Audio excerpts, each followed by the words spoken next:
So the ninth chapter of Bhagavad Gita is also called as the most confidential knowledge. Right? So Sri Krishna describes this in Bhagavad Gita 9.2. Rajavidya Rajaguhyam Pavitram Idamuttamam Pratyakshapagamam Dharmyam Susukam Kartum Avyayam. So this is royal secret. So what is so secretive about this ninth chapter is that the ninth chapter of Bhagavad Gita speaks about the pure devotional service. So everybody knows that we have to do devotional service of Krishna, but people know to do it in a mixed form. Karma Mishrita, Yoga Mishrita, and Jnana Mishrita Bhakti. So Karma Mishrita is whatever we are doing activities. In those activities, we are trying to link with the Supreme. Or Jnana Mishrita is with the help of this knowledge of the soul, we are connecting it with the Supreme. Yoga Mishrita is linking with the Supreme with the help of meditation process. But Shuddha Bhakti is pure devotional service. That is being explained in this ninth chapter. That is why it is the most confidential knowledge. And it is called as the Raja Vidhya, the royal knowledge, the secret of all the secrets. Okay, let us see this. So, chapter number 4. So, the title of this chapter is Knowledge by the Way of the Mahatmas, Great Souls. That is the name of the chapter. So, in this chapter, we will know who are Mahatmas or the great souls. Krishna says, who is a great soul? He says, Mahatmanamstu mam partha daivim prakriti mashritaha bhajanti ananya manaso jnatva bhutadim avyayam. So the definition of Mahatma has been explained by Lord Krishna here. That is those who are not deluded. And they are great souls. Mahatma means great soul. And what is their special feature? Daivim prakriti mashrita. They take the shelter of the internal energy of Krishna. So Krishna has got two energies, external energy and internal energy. Internal energy is the bhakti potency. Mahatmas are those who take the shelter of bhakti potency of Krishna, internal energy of Krishna. Whereas the external energy of Krishna is Maya, Maya Shakti. So those who are engaging in devotional service, bhajanti ananya manaso, jnatva bhutadim avyayim. Ananya means without any deviation. Right? These pure devotees will worship Supreme Lord, knowing that He is original and inexhaustible. Avyayam, Bhuta Adim. Is the origin of all the Bhuta, of all the living entities. He is the origin. And he is inexhaustible. That a pure devotee knows. And in the Vedanta Sutras, it is said, Athato Brahma Jignasa. Athato Brahma Jignasa means human life is meant for inquiring about Brahman. So all the Vedic literature has been summarized by Srila Vyasadeva, who is the literary incarnation of the Supreme Personality of Godhead, Lord Sri Krishna. That is Srila Vyasadeva. He is not an ordinary living entity. So whatever he writes does not have any defects. He does not have the 4 defects that living entities will have. If I write a book, it will have 4 defects in it. What are the defects? Imperfect senses. Because my senses are imperfect, my observation will be imperfect. And I will have a tendency to do mistake. Tendency to do mistake will be there, being a living entity. And I will become illusioned. A living entity becomes illusioned. The 4th problem is propensity to cheat. right? Just like you see in the sales, right? They put it 20% off, 30% off, 50% off, buy one, get one free. Buy this and get another free. Huh? Buy a spoon and get a car free. Is that possible? Right? That is not possible. Right? So these are all kind of a cheating only. The clearance sale, they will exaggerate the market price and they will show it as if, there is a huge discount, but it is kind of a cheating. And customers want to get cheated. They are saying, customers are saying, please cheat my mind so that I will buy. I will not buy, or else my mind will be saying, don't buy, don't buy. So you have to sweeten the deal, show it to me, present to me in such a way that, I should spend my money. So this is called tendency to cheat. These 4 defects are not there with the Vyasadeva. So he has written this, Vyasadeva has written the Vedanta Sutra. Sutra means summarization. Again, we can also summarize. It's like, in the schools, they say, right, write a summary of this chapter. I can also write a summary. Children also will write a summary. But then that summary may not be correct summary also, because summarization is a great art. Because in summarization, we can change the whole meaning also by a wrong summary. But sutra has been defined in the Shastras. Sutra is not a normal thing. Like Narada Bhakti Sutra, Vedanta Sutra. That means the summarization will be done so perfectly well without changing the original meaning. And yet it will conclude properly. That is summarization. That is sutras. So this Vedanta Sutras is the topmost literature. Vidhyanam Atma Vidhyayam. Krishna says, among the knowledge, I am the spiritual knowledge. That is, Vedanta Sutras is a representative of Krishna. So the first Vedanta Sutra is Athato Brahma Jignasa. Human life is meant for inquiring about Brahman. What is this Brahman? Brahman is that from which the creation is emanating, or the creation or the world is being preserved by Brahman, and ultimately everything is going inside Brahman. That is Brahman. So Chaitanya Mahaprabhu says, wherever you see the word Brahman in the Vedas or Upanishads, just replace it with Krishna, because Brahman is Krishna. Brahmano hi pratishtaham. Lord Krishna says in the 14th chapter that I am the basis of the impersonal Brahman. So Lord Krishna is Brahman. Brahman means that which is the greatest. Brahman means greatest. So who is the greatest? Krishna is the greatest. Matta parataram nanyat kinchidasti dhananjaya. There is nothing superior to Krishna. Even the impersonal Brahman is also based upon Krishna. Brahmano hi pratishtaham. Right? So this is Brahman. Brahman is Krishna. Brahmanyo Devaki Putraha. Narayana Upanishad. That means Brahman is Devaki Putra. Lord Krishna is Brahman.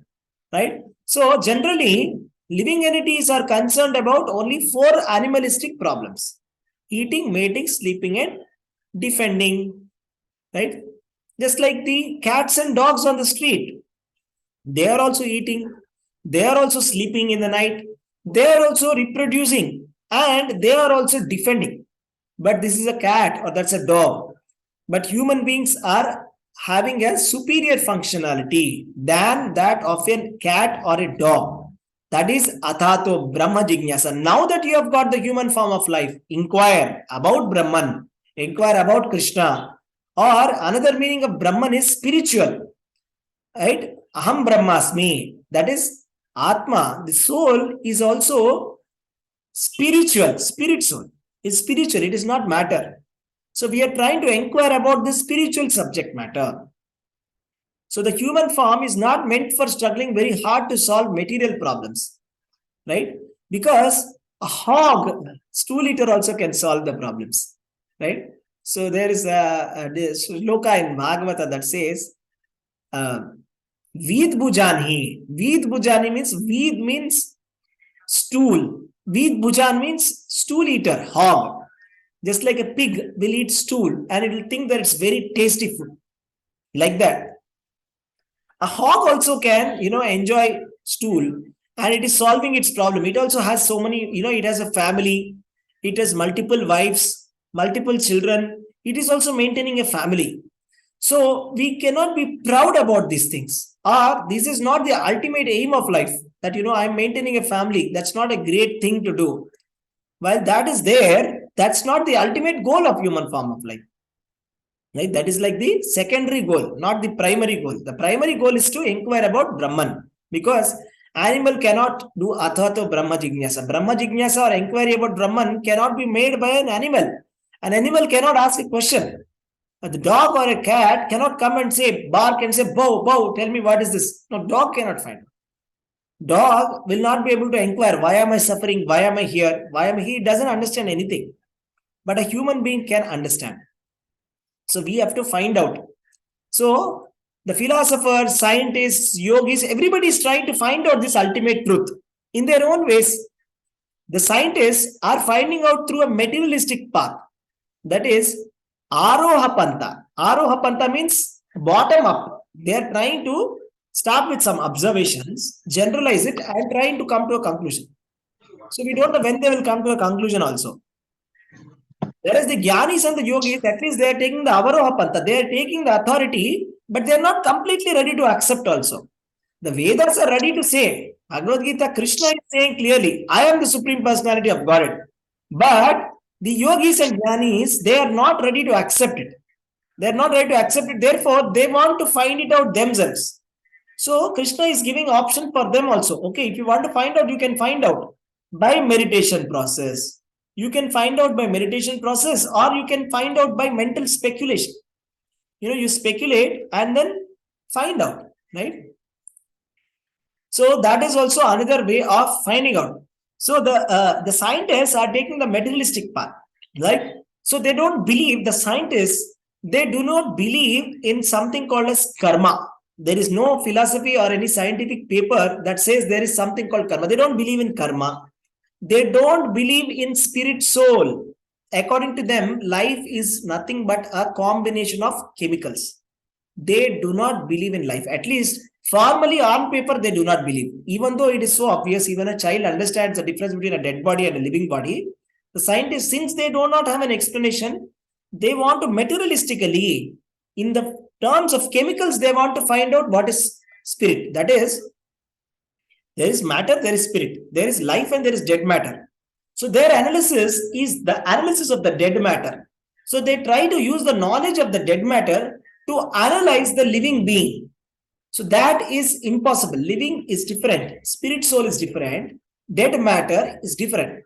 You can't use this knowledge for understanding this. Never. It is the opposite. If you understand the spiritual knowledge, it is easier to understand the material knowledge. It is the opposite actually.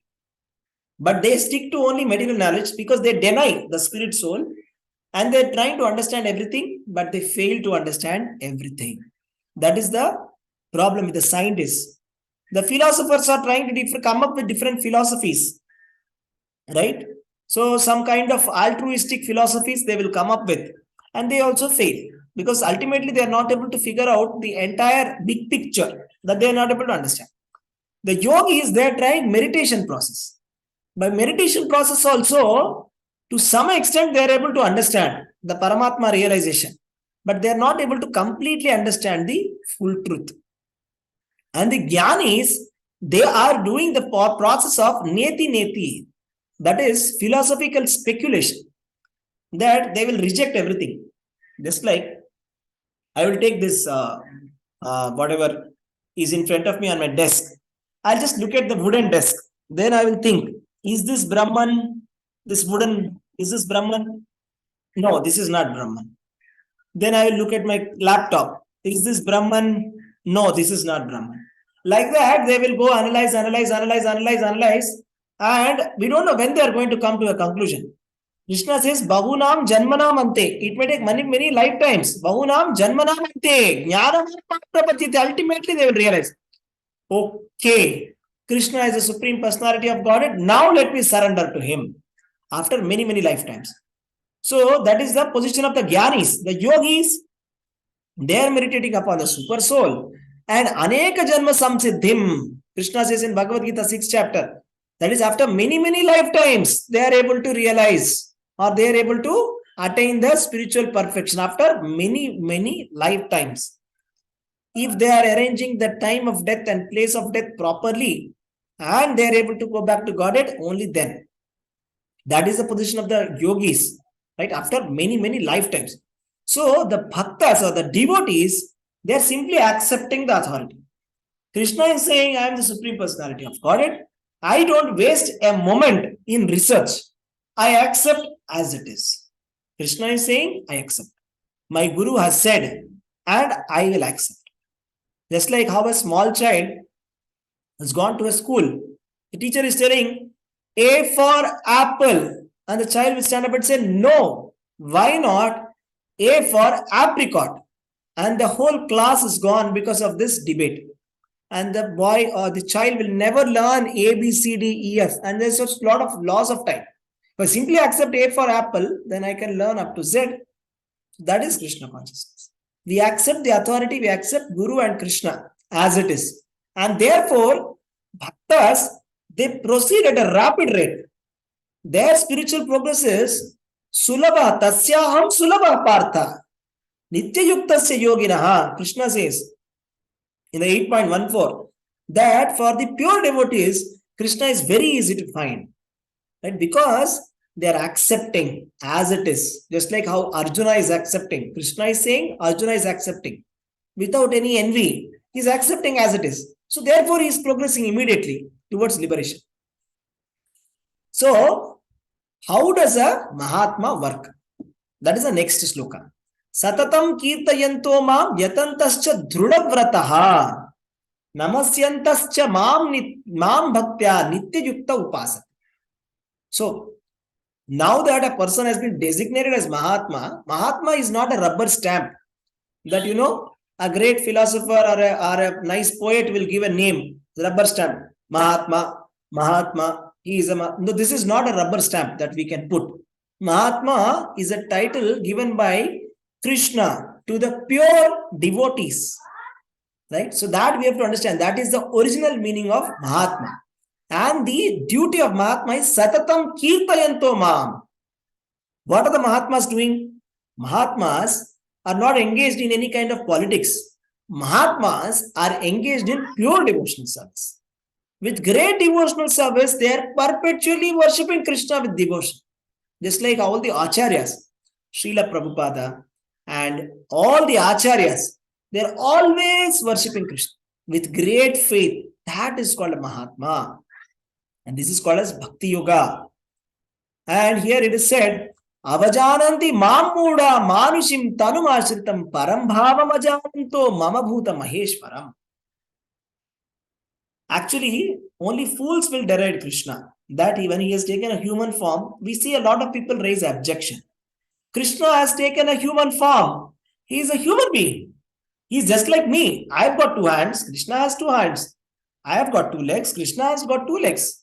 He may be a little bit more intelligent than me. Yeah, maybe. Yeah, I have one wife. He has 16,108 wives. But that's okay.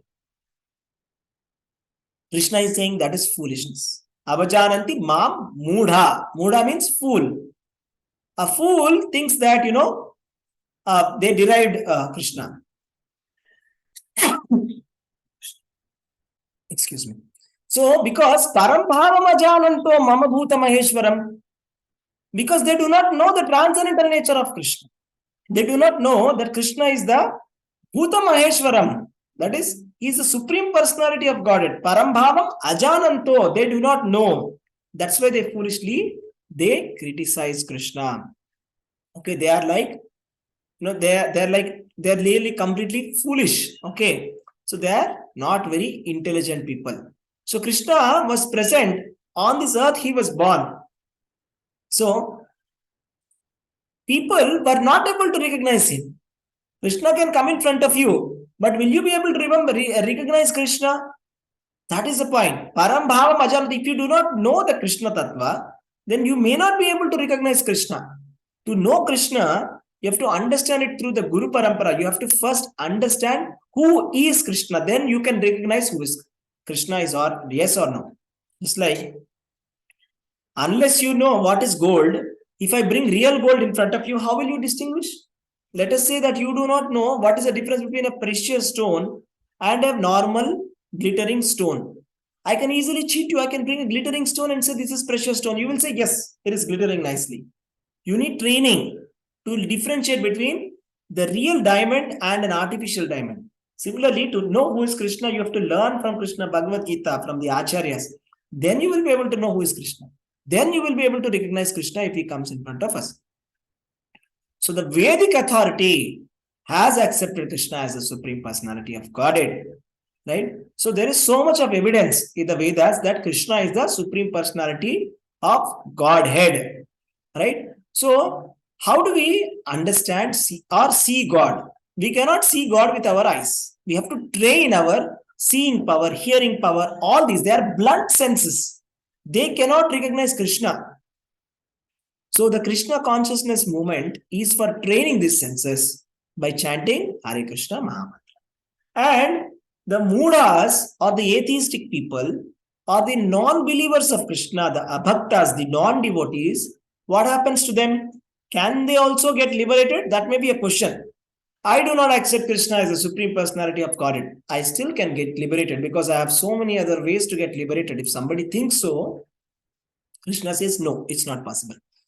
Mogha moga karmano moga jnana vicheshtataha rakshasima chaiva prakritim mohinim sritaha. Those who are bewildered and are attracted by demonic and atheistic views, in that deluded condition, their hopes for liberation, their fruitive activities, and the culture of knowledge are all defeated. Anybody who doesn't accept Krishna, all his knowledge, all his karma, all his hopes for liberation, everything is defeated. Without Krishna, every activity is zero. If you have 0, 0, 0, multiple zeros, it is only 0. Unless you have 1 beside it. 1, 0, 10. 1, 0, 0, 100. 1, 0, 0, 1000. Without 1, it is just 0, 0, 0, 0, 0. So that is the position of the non-devotees or those people who do not take to Krishna consciousness or those who do not accept Krishna as a Supreme Personality of Godhead. And for those people who accept Krishna consciousness, the mahatmas, the great souls, Krishna is saying, Tesham satata yuktanam bhajatam priti purvakam dadami buddhi yogam tam jena mam upayantite.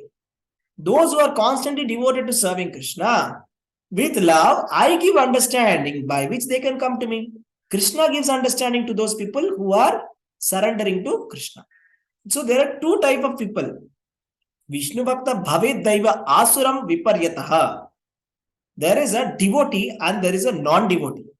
Devotee is Daiva, Prahlad Maharaj, Pandavas, right? And all the devotees for whom Lord Krishna takes birth, Paritranaya Sadhuna. There is another class, non-devotee class, that is called as the Dushkritina class, right? Krishna also says, no, Name Dushkritino Mudha Prapadyante Naradhama Maya Pagrita Jnana Asuram Bhava Asita. There are 4 classes of people who do not surrender to Krishna. They have been classified as miscreants, Dushkritina. So these Dushkritinas, they trouble the sadhu or the devotees. Non-devotees trouble the devotees. So Krishna comes, Paritranaya sadhunam vinashaya dushkritam. Just now we saw what is the definition of dushkritina. These dushkritina, those who do not surrender to Krishna, to annihilate that miscreants, Krishna takes birth again and again, right? So anybody who is a non-devotee, we can say more or less he is a demon, because that is the authority of Krishna, because Krishna is saying so. Rakshasim asurim chaiva, because they are materialistic. So they are thinking anybody who is not Krishna conscious, his mindset is materialistic mindset. Even though he may be apparently spiritual also, his spiritual process is also materialistic. Because instead of ultimately trying to serve Krishna, he wants to become equal to Krishna by merging inside him. So that is a materialistic desire, to become equal to God, to take the position of the God, or to use God and to mix inside impersonal Brahman. That is to surpass God or surpass the Guru. This is a materialistic thought. So that we have to understand. That is also a demoniac thought. Divine thought is, I am part and parcel of Krishna. Let me serve Krishna. This is my duty. That's it. To love Krishna is my duty. I don't need to ask for anything. The only thing that I will ask Krishna is to give me love for Krishna. That is the only thing that I will ask. Right?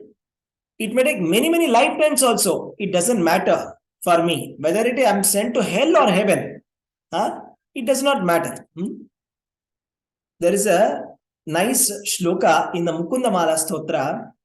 It says, we'll go through that.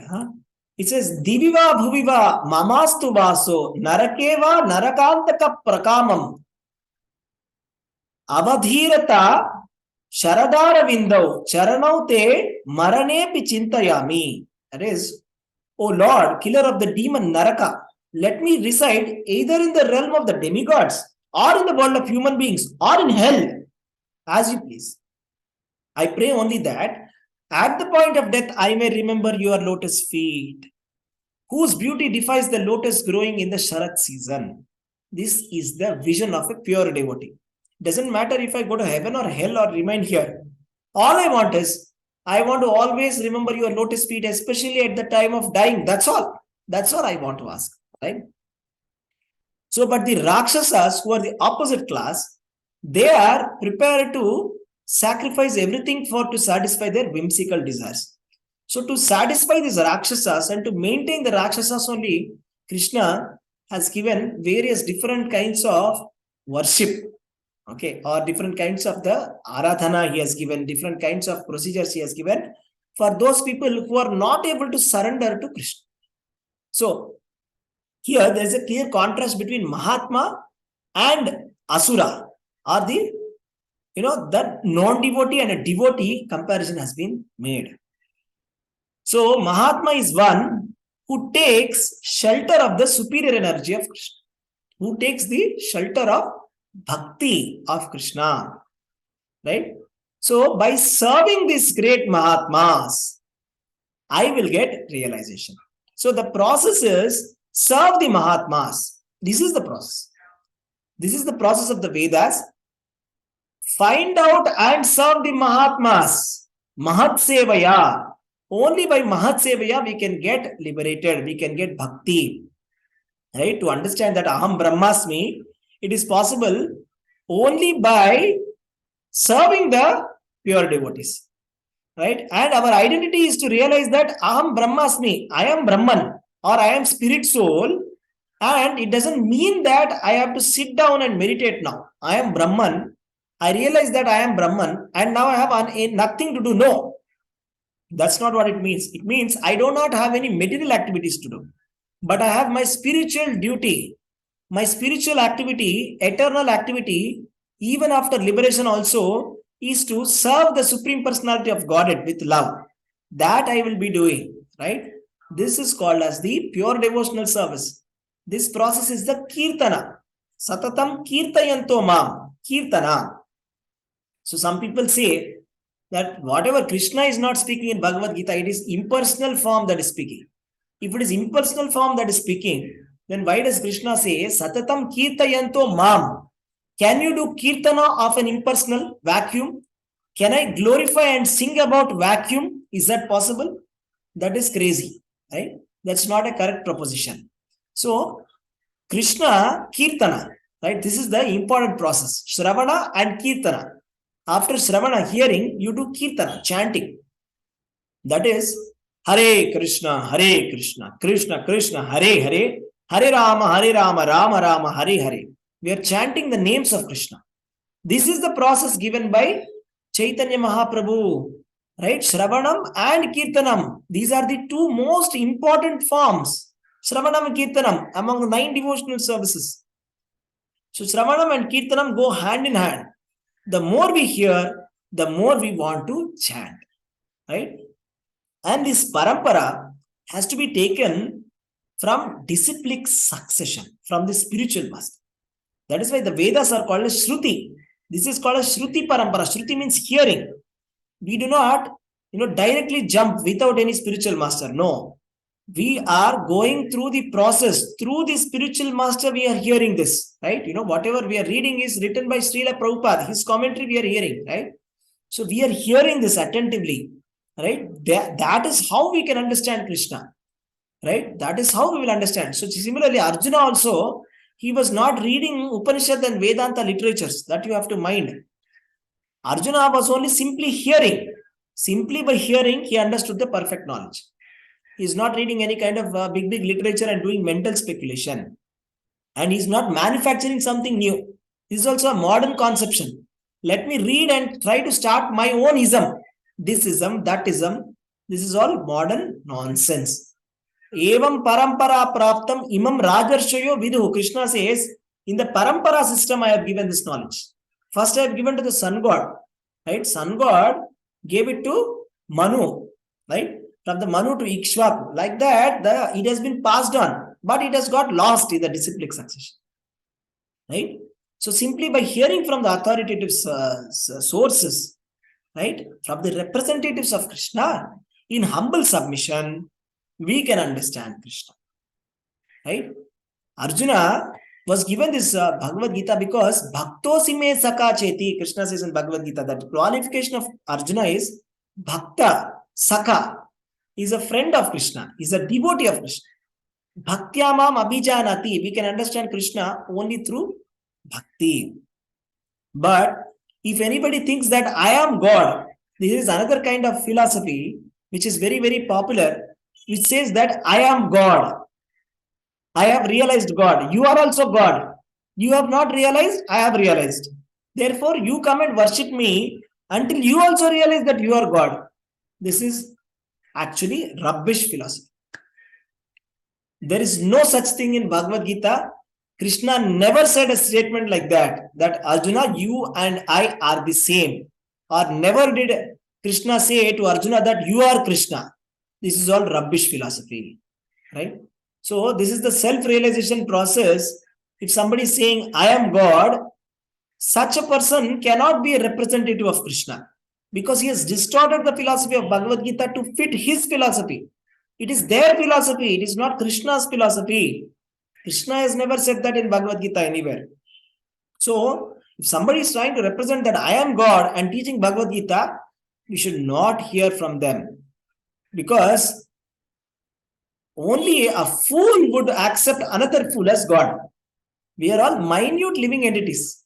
Where is Supreme Personality of Godhead, Lord Sri Krishna, from whom all the universes are emanating and from who is maintaining all these universes and who is destroying all the universe?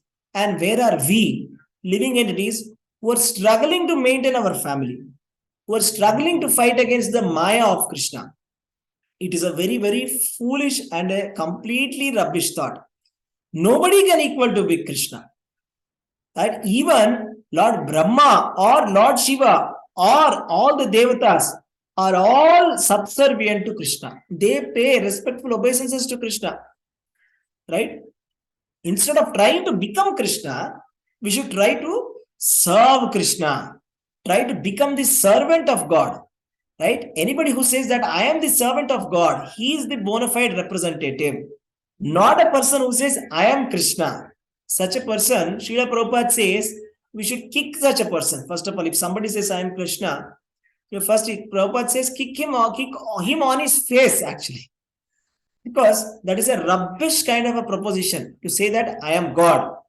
The correct proposition is to say I am the servant of God. Dasos me. I am the servant. All the living entities are Amsha. Mamai Vamsho Jiva Bhute. Krishna is saying everybody is my part and parcel.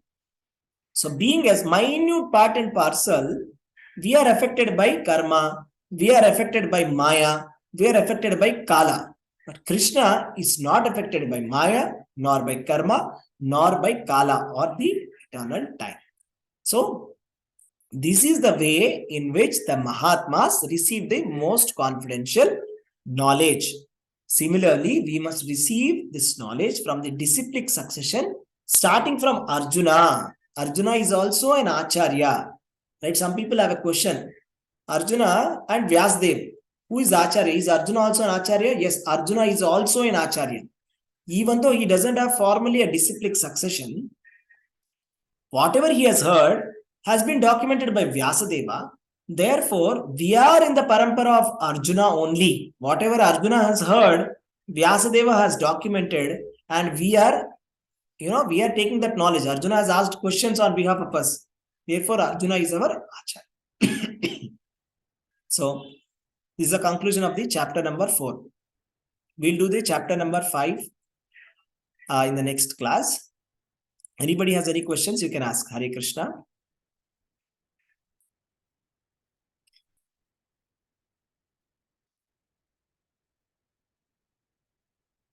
Yes, Hare Krishna.